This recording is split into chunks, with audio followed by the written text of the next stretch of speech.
Баршаңызға қайырлы күн. Бүгін біз сіздермен адам және жануарлар ағзасын микроскоппен қарайтын боламыз. Мынау адамның тісі, ал бұл тіс емалінде орналасқан әртүрлі бактериялар мен тамақ қалдықтары. Бұл көрініс тісті тазалап болғаннан кейінгі тіс щеткасының микроскоппен бірнеше есеге үлкейтіп көрсетілген түрі. Ал бұл тілдің көрінісі болса, келесі суретті қалай ойлайсыздар? Бұл әрине шаштың бас терісіне орналасуы.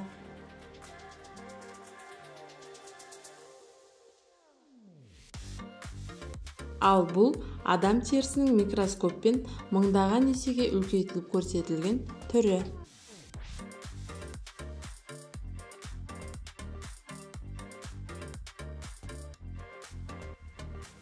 Келесі суретте көріп отырғандарыңыз адамның кірпігі.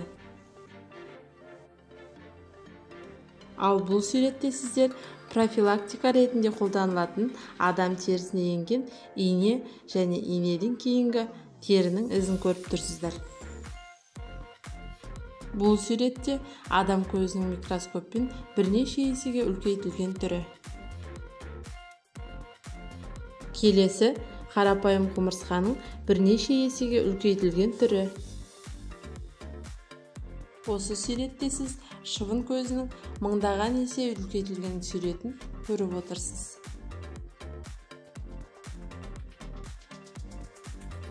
Ал бұл көбелектің суреті. Келесі суретте ешкім ұната қоймайтын масалар.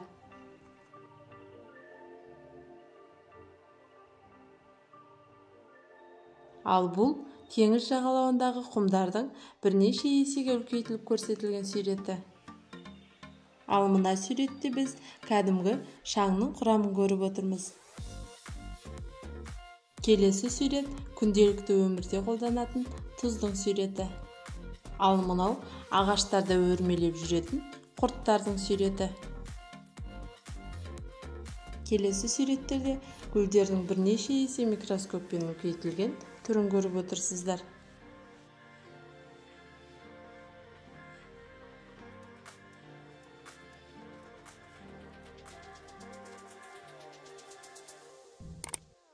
Достар, біздің каналға тіркеліп, лайк баса кетіңіздер.